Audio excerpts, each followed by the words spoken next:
60 years of the Queen's reign. We're at Westminster Abbey, the church which has seen more royal occasions than anywhere else. Weddings, funerals, coronations, births and deaths. This place has seen them all of more than 1,000 years. Welcome to National Treasure's Jubilee Special.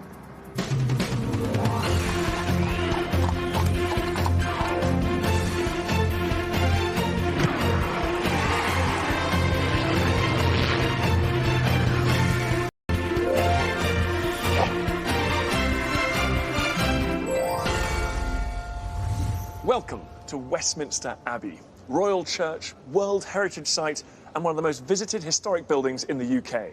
Over the next hour, we'll be visiting some of the Abbey's secret spaces, talking to the people who keep it looking so beautiful and revisiting some extraordinary moments from its long history. Hello, Michael. Lovely to meet you. Coming up, fashion icon Twiggy on the do's and don'ts of dressing the Queen. I was wearing skirts probably up to here then. EastEnder Larry Lamb comes face to face with the current craze for 50s nostalgia. The 50s was a time that people sort of fantasised as being that perfect time. And he also joins us here later.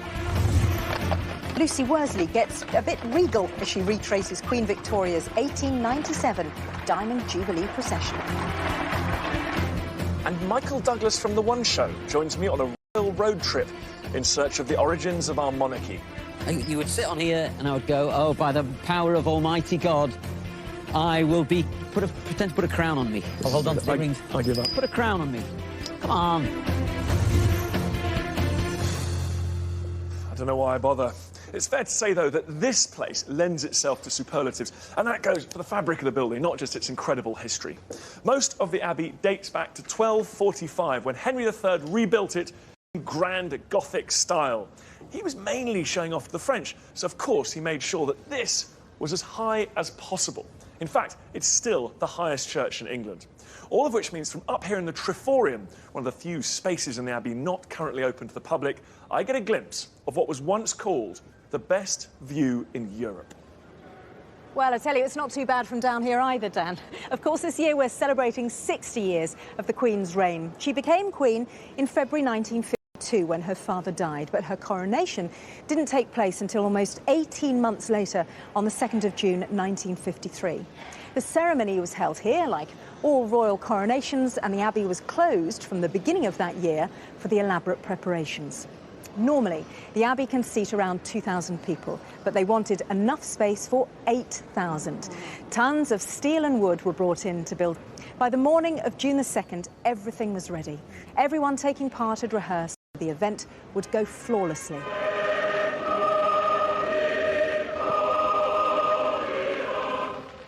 And for the very first time, it was televised live to a fascinated nation, bringing the pomp and ceremony of the occasion to more than half the population.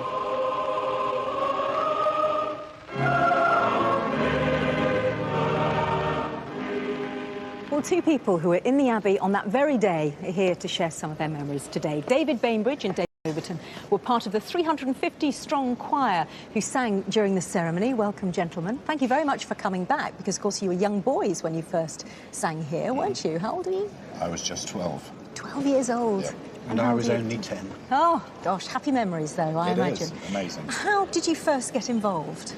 Well, after the late King passed away, the Royal School of Church Music ran a series of choir festivals throughout the year, attended by something over 4,000 choristers from around the country. And the next thing I knew at Christmas time that year was that I was going to be singing here in the Abbey.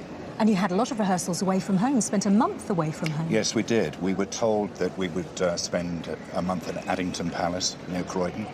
They come from all parts of the United Kingdom, and tomorrow in the Abbey they will join nearly 400 other choristers. And the BBC filmed it as well. What's it like when you look back at the footage? It was amazing. I mean, it was something very special that happened in my life, yes. What about you, David Overton? This place more familiar to you because you were part of the Abbey Choir? Familiar in the sense that we sang as the Abbey Choir every day in the choir stalls just behind us.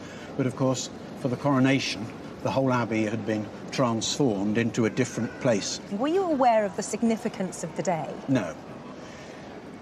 Frankly, for a 10-year-old boy, I was just too young immature to grasp just what a momentous occasion it was. Were you badly behaved at any stage? There must have been a lot of hanging around, a lot of waiting. You must have got bored, surely. Not badly behaved, good heavens, Abbey choristers. I do remember that when we got into the Abbey, when we got to our seats, we found in our cassock pockets ham sandwiches, barley sugars and an apple, which were intended to sustain us for the hours of the day. But of course, they didn't last long. We soon polished those off, and I remember dropping the apple cores down the scaffolding poles. Ooh, you wouldn't have done that, would you? No. Ours was pillar fights at Addington Palace after dark, which was a lot of fun. David Overton, give us a sense of how it feels now to have been part of that special day. Now, having seen the filming, becomes actually even larger than the recollection at the time. Those are the memories of the pageant, the music, the spectacle of a unique occasion which you obviously experience once in a lifetime. We're very pleased to have had you here. Thank you very much, David Bainbridge and My David pleasure, Overton. thank you. Thank you. Well, the Queen's coronation was the 38th to have been held here, but have you ever wondered why we have kings and queens in the first place? Michael Douglas from The One Show has. So Dan lured him out on one of their history road trips to fill him in. Cue the camper van. So he's asked me to meet him up here somewhere, but I don't know how I'm supposed to find him with all this fog everywhere.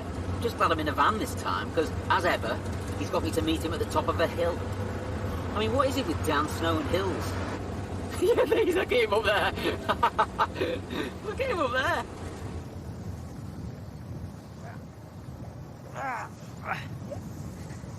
Oh, yeah. I've only got 3 pairs of shoes, and these ones are knackered.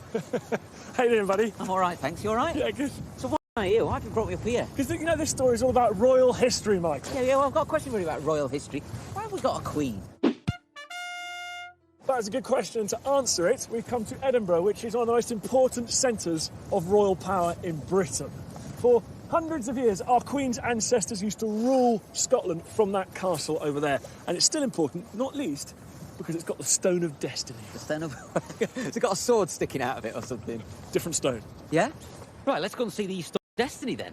Yeah, there's a little bit of a problem with that, actually, Michael. Oh, no, it's just over there. You said it's in the castle. You said it. Okay. Just get in the car. So why can't we just go and film the Stone of Destiny at the castle?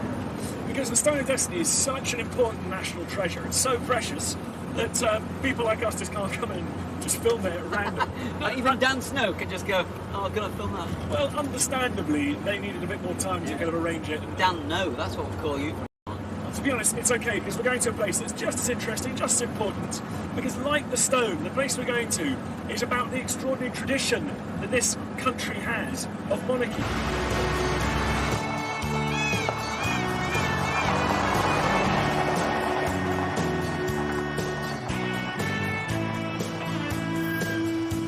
Well, this is pretty impressive, is it not? This is Scone Palace, then, is it? Exactly, it looks exactly like a palace should as well. It does, yeah. Even before Edinburgh became this important city, this was a major centre of royal power in Britain. This was a time when Britain was divided up into all these tiny little kingdoms. They're all over the place. Yeah, Okay. all these little kings everywhere, and of course they spend a lot of time fighting each other. Yeah. And around about the 800s emerges, and and his descendants, they start to bring all these little kingdoms together, and they create larger kingdoms, and that's how we get to the situation where we are today. So what's all that got to do with the Stone of Scone or the Scone of Destiny or whatever? I'm glad you asked, buddy. Come and look at this. Okay.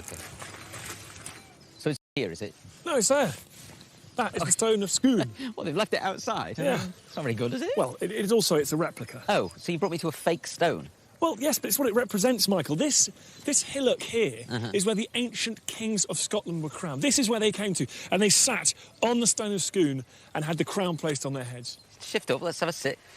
But it is just a stone. I mean, it's a fake stone. Yeah, but Michael, a crown is just a hat that lets the weather in, right? It's not. It's all about this hillock, this stone, This fake stone. the replica. Yeah, the crown. Taken together, they create an impression of dominating royal authority that's very hard to mess with. So you would have been crowned here, would you? You'd sit on this thing, Yeah. shift up. So you would sit on here, and I would go, oh, by the power of Almighty God, I will pretend to put a crown on me. I'll hold on to the rings. I give up. Put a crown on me. Come on. King Michael of Scone. Come on. What are these for, anyway?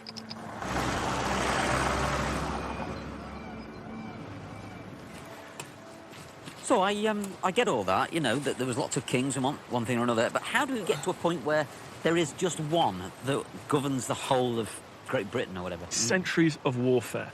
You get these kingdoms slowly emerge, like Scotland, England, they slowly swallow up all these other kingdoms, and then they fight each other a lot. And then finally, Henry VIII, you know, King Henry VIII of England, his sister married the King of Scotland, and her grandson becomes the Scottish king, but because he's got English blood in him as well, finally, he becomes King of England as well. He joins the two crowns together. So he's King James VI of Scotland, he becomes King James I of England, and he calls himself the King of Great Britain. So ever since then, that's been it? There's just been one kind of ruler or king or queen or whatever for England and Scotland? Yeah, there's just been one British crown, with one brief exception. And what's that?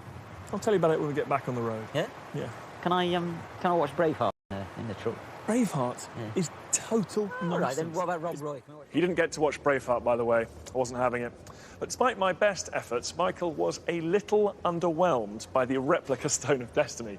Of course, the real stone lived here in this abbey between 1296 and 1996, where it sat in the coronation chair.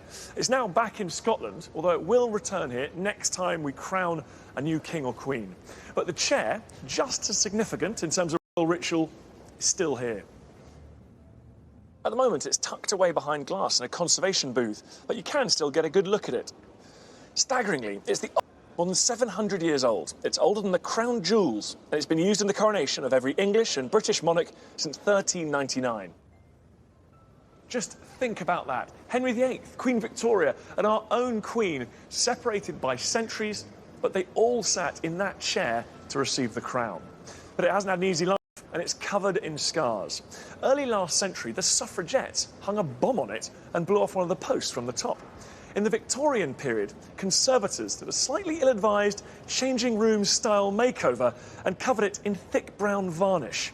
And before all that, it was the fashion for boys from Westminster School to carve their names into it. 200-year-old graffiti which proves that small boys have always liked to make their mark on things. Most of the Abbey has thankfully stayed from graffiti and untouched by the vandals of history. Nothing more so, perhaps, than the stunning choir stalls here. And they give you a pretty good indication of just how important music has been and remains to the services which are held here.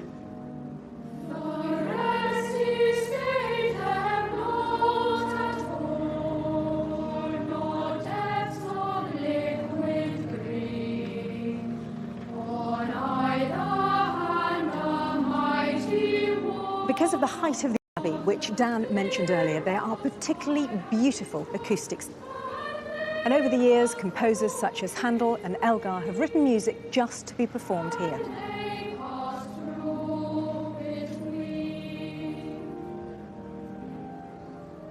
James, thank you very much, and thank you, boys. That was absolutely stunning. Omar, you perform regularly, don't you, like all the choristers, about 8 times a week. Yes. Are there those special occasions you can remember? Well, I think the Royal Wedding was the best, the most memorable occasion we've done. We've also done lots of other great services, like the papal visits. Also, once when Barack Obama came, and we got to shake his hand, that was just great because he's one of the most powerful people in the world. Yeah. But I think, the Royal Wedding, definitely. Orlando, because you perform so often in the Abbey, do you get more nervous when visiting dignitaries or the Queen or the royal family come to listen to you? It's much more nerve-wracking when royalty are here, but that adrenaline really keeps everyone concentrating very hard, and so generally the services come out just as good, if not better, but we try to be at the top of our game all the time. Well, you sang beautifully. Thanks once again to you and all the Abbey choristers. Thank you. Well, as the choristers said, the Queen does show up here quite a lot, and not just for the big occasions. That's partly to do with the Abbey's special status. It's known as a royal peculiar, which is a slightly strange term for a very unusual situation. It basically means that the Abbey is answerable only to the Queen. She appoints the Dean, who's basically in charge of the place. As a result, to commemorate those visits, the Abbey has put together an exhibition of photos here in the Chapter House. Dating back to the 13th century, this is where the Abbey's monks met each morning to pray and receive their orders for the day. And just for today, it's also home to Victoria Murphy, a royal correspondent. Hi, Victoria. Hi. What does this exhibition tell us about the Queen's relationship with the Abbey here? Well, it tells us that she's been here a lot, right from when was a little girl, right up until very recently, the Queen has a real relationship with this abbey that's been built up over many, many years. Is this just work, or do you think she has a real personal connection with this building? Well, yeah, obviously she does come here for big state occasions, but I think it is more than that, because so many personal moments in her life have taken place here. You've had weddings, you've had funerals, you've had moments of great joy and moments of great sadness, and she can't come here for all those personal occasions and not feel a personal closeness to the building itself. There are many amazing pictures to choose from here, spreading over a long life. What are some of your particular favourites that you think shine a light on the Queen? So my favourites, I really like this one because I like the fact that it's the Queen and Margaret. She was 11 in this picture, and it was just before her dad's coronation. The first part of her life, for the first 10 years, she had no idea that she was going to become Queen. And so this sense of just this young girl with no idea of what lies before her, I think is a really nice moment. The other ones I like, it's got to be this one, her wedding day. And it is, I think it's such an amazing picture because you can really get a sense of like the nervous bride on her wedding day. And I think, you know, she was a princess and her father who was walking her down the aisle was the king. But I think they're almost just like any other father and daughter on a wedding day. And I think that's what's so lovely about it, is that you can feel the nervousness in this picture, and you can almost feel King George VI leaning in protectively towards her because she's this little girl and he's giving her away. On that subject, Victoria, emotion, because I get the impression sometimes the Queen looks like she's going through the motions when she comes to events at places like this. I mean, are there any pictures here where you get a real sense of her personality, of her enjoying herself? Well, I think the Queen does often look like she's enjoying herself. People do say sometimes that she looks a bit glum, but if you look at some of the pictures later on in the exhibition, some of the ones that have been taken more recently, you can see that she's smiling, and I think you've got to be fair to her as well, because a lot of the occasions that she goes to, you know, it's befitting for her not to be grinning away if she's at a memorial service or something. So, looking back at all these photographs and all the outfits, all the events, what's your favourite era, do you think, of the Queen's reign? Well, my favourite pictures to look at are the pictures of the Queen just after she came to the throne and when she was a young queen in sort of their early mid-50s, because I think we forget she was once a young, really attractive, quite glamorous young sovereign, and she was captivating people in the way that Kate is captivating people now. Thanks very much, Victoria. You're not the only one to get nostalgic about the early years of the Queen's reign. 50s nostalgia is big business these days, and we've sent Larry Lamb off to investigate. 1950 in the world, it had a population of 50 million people, but just 3 million cars. The average weekly wage was £9, and a pint of milk would have set you back 9p. And I was 6 years old and a great fan of Muffin the Mule and the Flower Pot Man.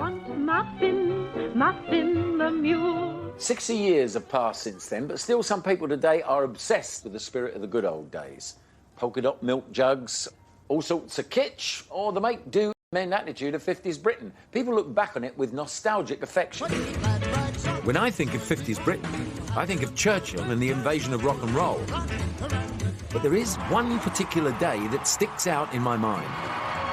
My most vivid memory of Coronation Day was the street party we had with kids from all around the neighbourhood sitting at great long tables, eating cakes and sweets and having the most amazing time. No, that one there, look, if you have a look, this big up the vintage, they go drink it, look, all the children. It wasn't just me. This was a feeling shared by most of my generation. I've come to Cardiff to meet Rita and Dal Spinola to share their memories. Well, I was about 14, but we had a lovely party.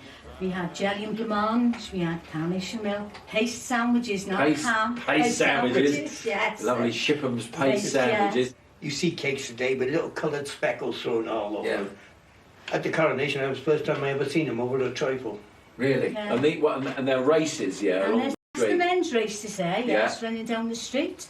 We have musical chairs. Yeah. Where did you get the music? Piano. Well, you put piano in the street, Yes, we always had a piano in the street, yes. Ah. My father's favourite was the Laughing Policeman. Oh, yeah. He always done that, and everybody was a step. Oh, he did it, did he? He did the Laughing Policeman, yes. Yeah, that's it. And it's not just the people who were there. There's a whole new generation who are in love with that era's charm and look back at that time fondly. It's the 1953 coronation. It just sums up what I'm so proud of. It's my family, they're at a street party. People are really proud to be patriotic, and it's just a real feeling of unity and hope. Angel, Rosie and Lauren are in love with all things 50s, and they're not the only ones. There is a massive movement in vintage right now. I walked past one of the biggest department stores and it said, have a vintage summer. It's not just about clothing, it's not just about hair. styles, makeup. It's infiltrating the mainstream. This whole word vintage is actually very fashionable and popular right now. Why do you think that's happened? Because there has been, over sort of the 80s and the 90s, early 2000s, things have been a bit fast for us all. And actually, what we're trying to say now is that let's slow down a little bit. People are going back to old-fashioned values, and the 50s was... So the 50s has earned itself a reputation as a simpler, happier time. Social historian and author Juliet Gardner shines some light on why that is. But it's just generally a feeling that it was a gentler kind of society, you know, that crime was lower, that people, there wasn't sort of teenage violence, that people could leave their front doors open, that everybody was very neighbourly, popping in for a cup of sugar on a whim, all this sort of thing. I think we've got that sort of picture of the 50s. And this is the image of the decade that we're in love with. But it is only a snapshot. Grew up in the 50s, and although there are some lovely memories, there are also ones that I'm not so fond of. One of the not-so-glorious things I remember about the 50s was walking to school in the smog. So dense at times you couldn't even see your hand in front of your face. Special filtering bunny masks are the latest weapons devised to combat smog, which last winter killed 4,000 Londoners in a single week. Anyone getting nostalgic about the 50s should have been with me back in the days when I used to have a 15-minute walk through these back streets to the town hall so we could have a bath, because we didn't have one in the house. The 50s brought some tough times, but don't just take my word for it. I think actually there's a sense of disappointment in the early 50s because, of course, people thought, right, the war's over, you know, peace comes, life will get better. Life took a long time to get better, and the early 50s, you know, were in many ways the war without the dangers. Not only was it an era of considerable poverty and great overcrowding, very inadequate housing conditions, crime rose after the Second World War, not surprisingly, perhaps. Yes. The thing about teenage violence, think about teddy boys. I mean, teddy boys used to go around with razors. But also, I think it was a very tough time for women. I mean, it's all very well, isn't it, to think of mum always being at home, always ready for with the tea on the table and all that sort of thing. But I think for women, it could be a very lonely and very frustrating decade. It was also, I think, an intolerant decade. If you think about it, homosexuality was still illegal, divorced mothers, single parents, they were still very much stigmatised. Corporal punishment was still on the law books, wasn't it? Punishment and capital punishment. Yep. I certainly have no desire to time travel back to the 50s. And I was there. So how about our 50s-obsessed ladies? Do they have any desire to time travel back to the good old days? Angel, would you rather be you now, or would you rather have been in the 50s? It's a no-brainer. I want to be me right now. And how about you, Rosie? Oh, absolutely now. We've got the choice to dress this way. We have the choice to imitate the parts of the 50s that we like without the parts that, you know, weren't so great. People don't remember so much. When it comes to the Jubilee, are you getting involved with parties and other celebrations? Yeah, we are. We're also doing a local street party. It's a role that you're recreating, I suppose. You know, it's something your mothers would have been very much involved in, because presumably your mums are all about my age. You know, I'm 65, so your mum's about my age? That's really... Thank you very much. I'm glad I came today.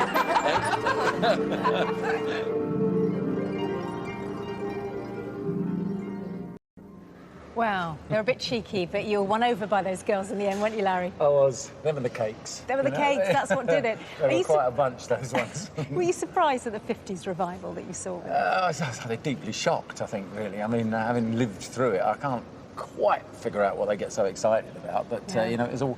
My memories of it were rather sort of dark and dreary, you know. It never... Every time you went on holiday, it seemed to rain all the time. I don't have any super fond memory of it, except the coronation party. That was about it, really. Yeah, so it's just the parties. Yeah, the part when there weren't a lot of parties around. I mean, you know, the whole post-war austerity thing. And I can still remember, you know, having to go to the sweet shop with the little ration card, you know, to get your allocation of sweets, and they were a big deal. And so the party was a great, extraordinary thing with all those cakes and jellies and blancmange and everything else like that. Treats that were really something special. Yeah. So those of us who weren't there then, do you think we're looking back...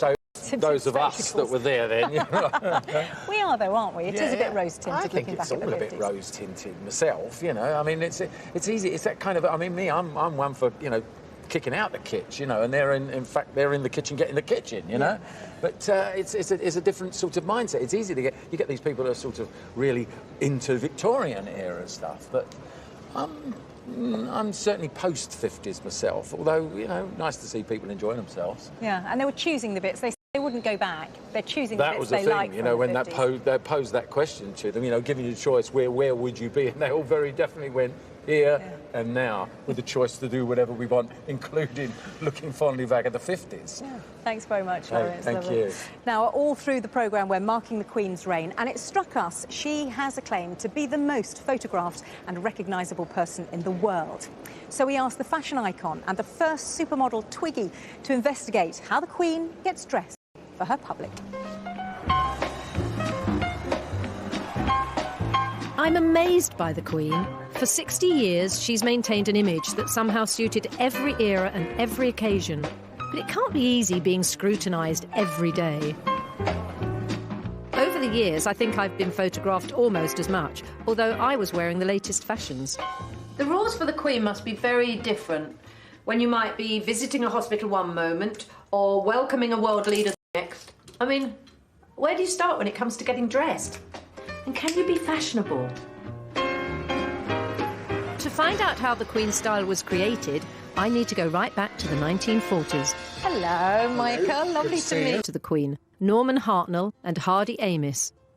First, he's giving me a privileged look at some beautiful sketches of clothes for the young Princess Elizabeth. Oh, aren't they good? So these are Norman Hartnell? These are all Hartnell. Now, this is the earlier look for the Queen when she was Princess Elizabeth. They are kind of fashionable, aren't they? I think so, Yeah. yes. So what year would this be, do you think? This is around 1947. This is so pretty, look.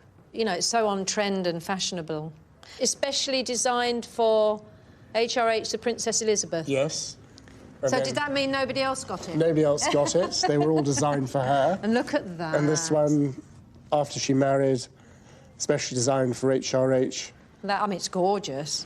That's a real gown. Absolutely right. Gorgeous. I want that jacket. Oh, my. Looking at these pictures, it's clear to me that Princess Elizabeth, like me at her age, really loved playing around with fashion. But before long, things were going to change. So do you think when Princess Elizabeth became Queen, that had a big influence on how she felt she should dress? I think it probably did. After all, she's Queen of the country and head of the Commonwealth. So she has to be chic? Yes, she's on record as having said that it's a job that she has to do. And so the clothes have to perform for her. For example, you don't want something as in this picture, where the wind suddenly whips your skirt up. And that shouldn't happen to the Queen. No, it shouldn't. The dress is blowing up, you're seeing her knees and seeing her petticoat. Indeed. That Shouldn't must happen have to been- anybody. No, it shouldn't, but certainly not the Queen. No. I think this is rather good, where Hardy Amis has put in his comment, as short as we dared. That's hysterical. The era What of is the it? mini But you skirt. can actually see her knees. This is 1970. Gosh, when I think I was wearing skirts probably up to here Yes. then. That's And then, of course, the amazing. Queen was 44 years old there, so you wouldn't expect to see her in a miniskirt. No, anyway, of really, course would you? not, anyway. So I'm wondering, if the Queen's style was already fixed by the 1970s, has it moved on now that she's 86? Stuart Parvin is one of Her Majesty's current designers. We're off to meet the Queen in a special 3D projection studio to take a look at some of the outfits. Ah, there she is. Doesn't she look sweet? Basically, designing the dress of the Queen means you're creating something for the world's most famous woman who's seen by more people on a daily basis than anyone else. I know, that's extraordinary. She also has an image in people's mind that you have to fulfil. Like all of the Queen's designers, Stuart has to work around the rules.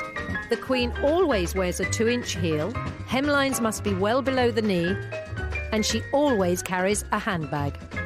This was for the Queen to go to Melbourne. Oh, hot. Very hot. Wonderful bright colour. I mean, I called it blancmange pink. She didn't like that, but it was. But it is a bit, isn't it? It is a bit blancmange. It's a fantastic, strong colour. I mean, she's standing out. She's a real focal point. Yeah. Talking to Michael and Stuart, it's clear the rules are pretty full on. I mean, the Queen can't just step out of the door wearing anything. Her clothes are her uniform. But that doesn't mean she has to be conservative with everything. Freddie! Hello. What a great Lovely pleasure. to see you. Very nice. I'm really excited to meet Freddie Fox. He spent 34 years designing Her Majesty's iconic hats, and I know he'll give me a real insight into working for the Queen. What does the Queen look for in a hat? It must be comfortable, first of all. Of course. Comfort is prime importance in all of her clothing. So what was the first hat you made for the Queen? Can you remember? How could I forget? It was the Royal Tour Chile and Argentina with 6 outfits. And So 6 hats? 6 hats. Do you have a favourite hat that you made for the Queen? Probably the most memorable for everybody is the Silver Jubilee pink one with the bells. With the bells, yes. It was perfect colour, and it, you know, turned out to be a memorable outfit. Freddie remembers one very specific request he got from the Queen. There was a point when I think maybe I was getting a little bit carried away about the size of hats that I was doing. And the Queen said, you know, I want you to come downstairs with me. I've had the car come around. Yeah. And you said, you see, the brims, if they're long at the back, they hit. Oh, I see. They hit on the back seat. Oh, of course. And so, you know, you can't actually say, well, just buy a new car with them. I did watch the backs of hats after that, a bit. Talking to Michael, Stuart and Freddie, I can tell that the Queen is meticulous about every aspect of her clothing. I've still one burning question, though. Has the Queen ever been, or is she now, fashionable? Well, this is nice. Afternoon tea. I'm hoping Grazia magazine's style director, Paula Reed, will give me her definitive take on the Queen's dress sense. I think she's always been stylish. I do think she is. I mean, I think on the Vogue survey, she was listed as one of the 50 most glamorous women in the world. The Barber kind of came into fashion then the last Barber... year. Do you think people were following her? There was a moment, kind of 6 or 7 years ago, when suddenly the traditional British thing was cool. And it was on the runways. I'll never forget the Dolce & Gabbana show. All the models were wearing skirts just like that, at exactly that length, headscarves and big boxy bags. And the inspiration was so literally the Queen. But looking through these photos, some might say the Queen could have been more adventurous. Do you think she should have been more fashionable and... The Queen in a miniskirt, wouldn't it? Not that she didn't have the legs to carry it off. Absolutely. But, you know, clothes are a great communicator. Clothes will actually convey in a very kind of subliminal, kind of subconscious way exactly to people your position, your self-confidence. The clothes are about her. It's not the style statement or the fashion statement. It's very much about her and the dignity of the role. And I think even as a very young woman, she had that very much front of mind. Well, it's only tea, but to Her Majesty, the Queen. God bless her. So the Queen definitely gets the nod from fashion royalty there. So, Larry, you, like me, obviously, a complete fashion icon. What do you make? Everyone's got an opinion. What do you make of the Queen? Well, I'm a bona fide baby boomer, so she's been there ever since I was a little baby. Her reign and my life are sort of run together. And she's been doing things that I've watched on the television all my life. The places she's been, the things she's worn, the horse races, the things she's opened, the speeches in the House of Lords opening Parliament.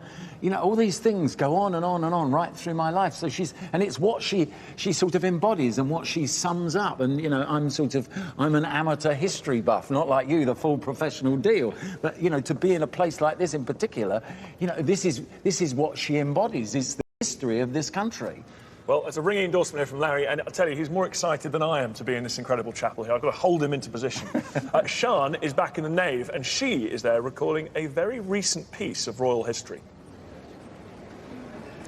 The Abbey has such a long connection with the monarchy that it's easy to forget this is a working church with daily services, a place of worship as well as a tourist attraction.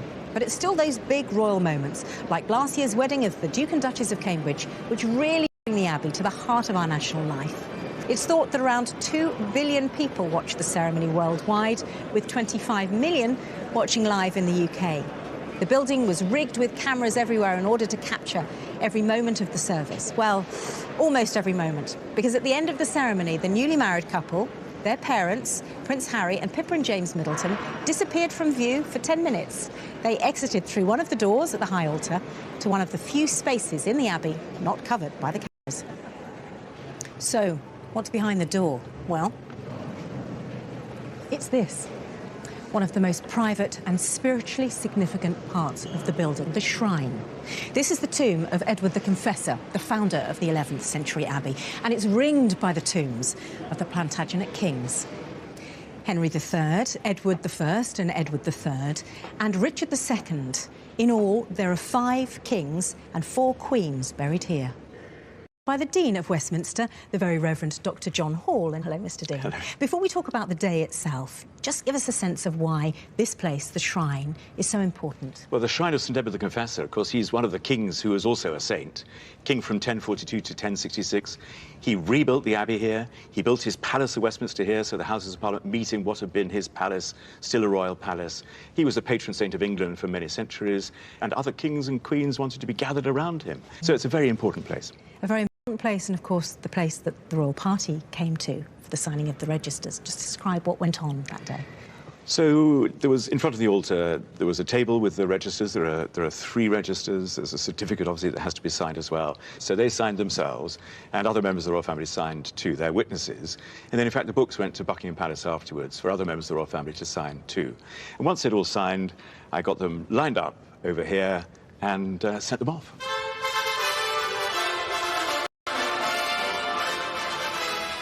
It was such a public ceremony, and as we're saying, watched by 2 billion people worldwide. And this was really the only private moment. What did it feel like to be part of that for you?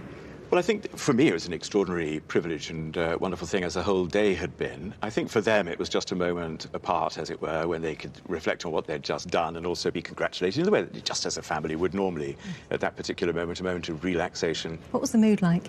Oh, very warm and very supportive, very happy. And the whole day was extraordinarily happy. I mean, you could be terrified.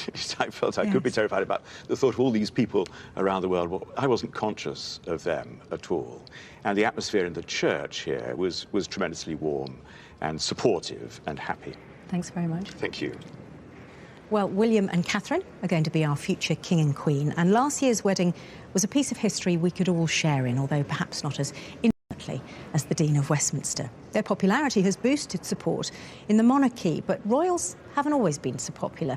Dan and Michael now continue their royal road trip in the Midlands, where in the 17th century, people didn't like the monarchy much, and they decided to do something about it.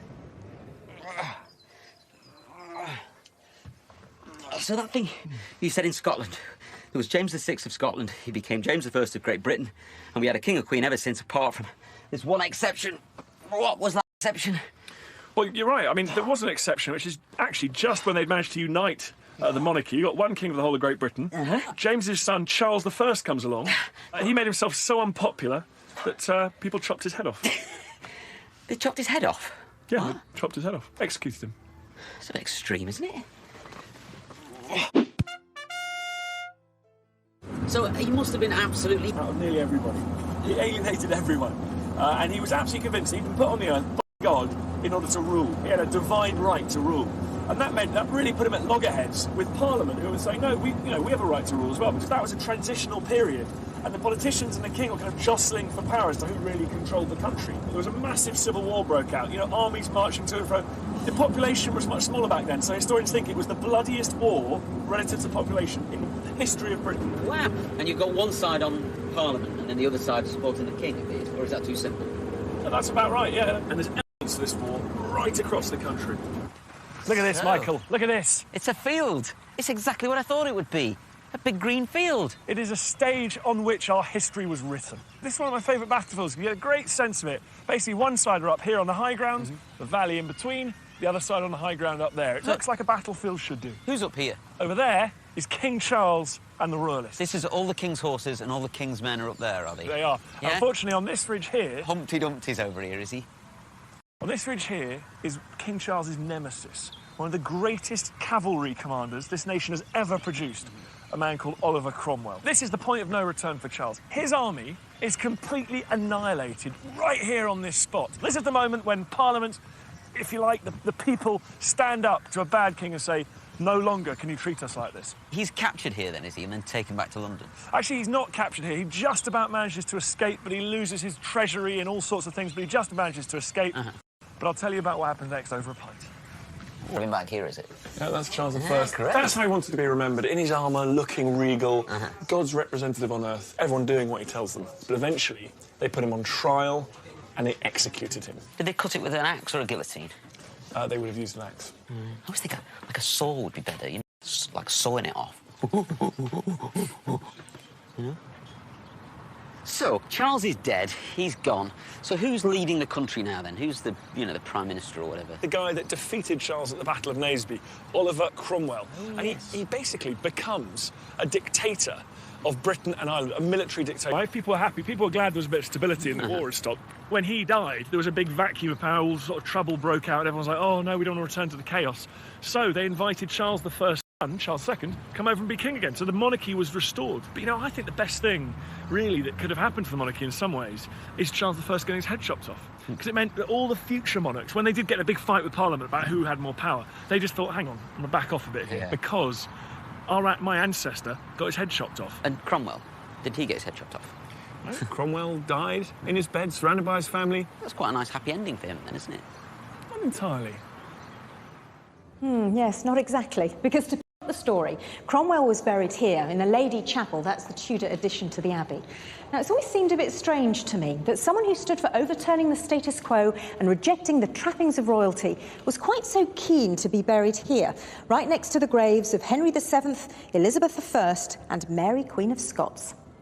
Under his rule, as Lord Protector, the stained glass windows were broken and the place was smashed up a bit. Not exactly evidence that Cromwell was the Abbey's biggest fan, yet he was absolutely determined that he should be in the company of all these royals after his death. And that's really the irony with Cromwell. He thought of himself as just as important as any monarch in Britain's history. He really did have the ego of a military dictator. And he definitely had his head turned by the snazzy clothes and the ritual. He insisted on the coronation chair being taken over there to Westminster Hall, where he sat in it in royal robes to be proclaimed Lord Protector. And when he died, he had a massive state funeral modelled on that of James I. So I suppose it was logical, to him at least, that when he died, he should be buried here. As you hinted in the film, Dan, he wasn't here for long. This is the stone that commemorates where Cromwell was buried. You can see the inscription says 1658 to 1661. He was only here for 3 years, and that's probably not what he had in mind. No, I don't think he imagined he'd be dug up, which is exactly what happened. By 1661, Charles II was on the throne, and furious with the man who had beheaded his father, he meted out a terrible punishment. In January of that year, they unearthed Cromwell, they took him to Tyburn, which is basically Marble Arch today, and then chopped his head off. Then they stuck the head on a spike as a bit of a reminder about what happened to people who tried to overthrow the monarchy. Well, the same treatment was handed out to fellow parliamentarians who'd also signed the warrant for Charles I's execution. And the bodies of Cromwell's wife and other generals were also removed and reburied elsewhere. The only member of Cromwell's family who escaped that treatment was his favourite daughter, Elizabeth. They couldn't find where she was buried, so she remains here to this day. Well, if Charles I, Cromwell and Charles II only ruled for a few short, brutal and bloody years, the reign of our own Queen has been long and pretty peaceful. There's only one other sovereign in the whole of our find similarities between her Diamond Jubilee in 1897 and preparations for this year's.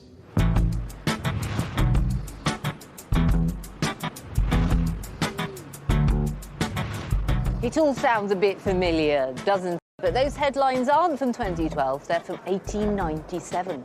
The last time London hosted a Diamond Jubilee for the 78-year-old Queen Victoria. 115 years have passed since then, but not that much has changed. Just like today, the Victorians were concerned about health and safety, overcrowding, and who was going to foot the bill. The celebrations were going to last 10 days, and the highlight of it all would be the Queen's procession through the city on the 22nd of June. On that day, whoever you were, whatever you did, whether you were a publican or a housewife or a pickpocket, you would have been swept up in Jubilee mania. The procession was the showpiece of the festivities. Without TV, seeing was believing for the Victorians, and 3 million of her loyal subjects travelled from all over the empire to catch a rare glimpse of the Queen. To get the full Victorian Jubilee experience, I'm recreating the 1897 procession route with my slightly more modest horse and carriage. The Queen's was drawn by 8 white horses and set off from Buckingham Palace. My get-up is a bit less glamorous. I've just got the 2 horses, and I'm setting off from the back streets of Vauxhall.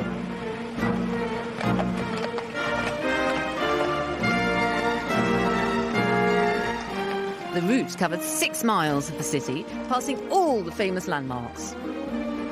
As soon as the route was announced, the owners of every single house and church and pub and balcony and window all along the way. Went, hooray! Now we've got the chance to cash in, because we can sell tickets to spectators. Ticket sales were big business, and your average seat would have set you back 2 guineas. That's around £100 today. An estimated 25,000 seats were up for grabs. Number 63, Piccadilly, just about here, was a jeweller's shop in 1897, and they'd sold seats in their upstairs front window. Seat number 15 had been sold to Mrs. Curtis. There's her name. It's been clearly written in on the ticket there. I bet that cost quite a fair bob or two.